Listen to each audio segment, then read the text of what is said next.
I need my glasses. Hang on.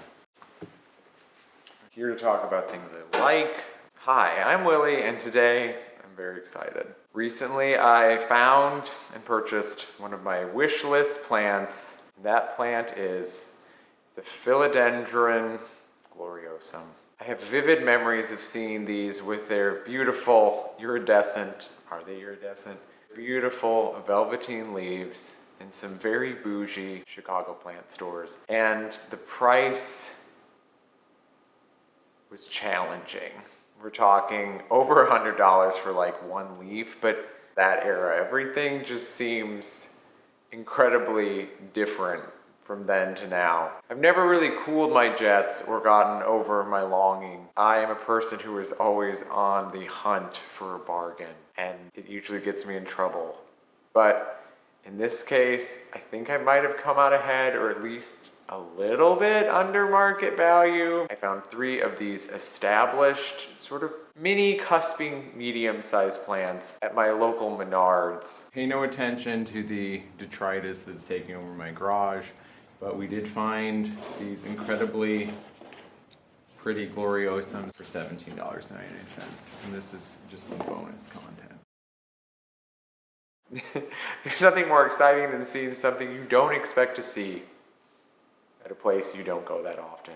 I'm trying to be more mindful and be very aware of the plants that I'm acquiring because I only have limited shelf space behind me and in front of me. Perhaps I could even say above me or below me. But keeping that in mind, I know that I have to take care of all the plants that I bring into this house. I'm only one person.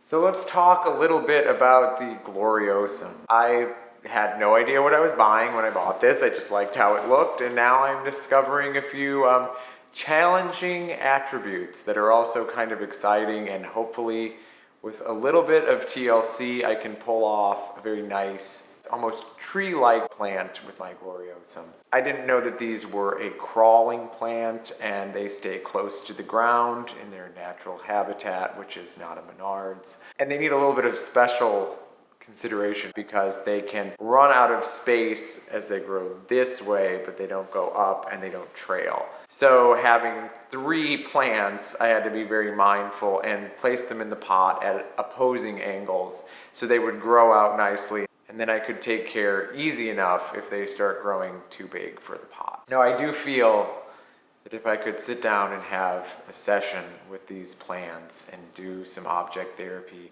with Beanie Babies, that they would tell me that they've had a little bit of damage. Their leaves show a few telltale signs. But I was kind of surprised because all of the leaves are at least intact and just a little bit battle worn. 2 of the 3 plants have a new leaf growing, and I know that's not really indicative of what is to come under my care, for better or for worse.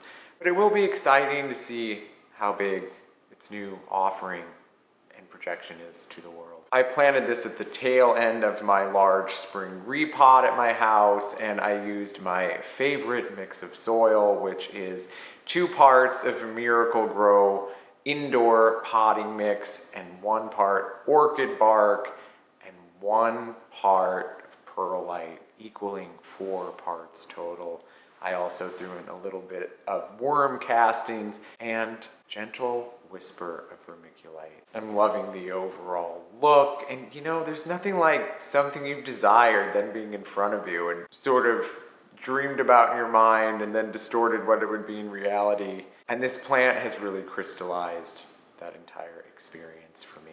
I mean, this is sort of a shorter video. I guess it's like adult show and tell, which is one of my favorite things. And truthfully, what's better than making videos about things that bring you even the slightest amount of happiness in a world that is full of chaos and gruesome realities. I'm excited to get cozy with this plant and see where it is in a few months, and I will be happy to share with you the experience with full disclosure because, you know, it might die or it might live through. I'm gonna try really, really hard. And now just enjoy a little bit of B-roll of this glorious Gloriosum and let Calgon take you away. Thank you so much for hanging out with me today. And if you have a Philodendron Gloriosum, Drop me a comment and let me know if it's been a positive or negative experience, or if it's been in that soul-sucking zone of just being neutral. Okay, goodbye.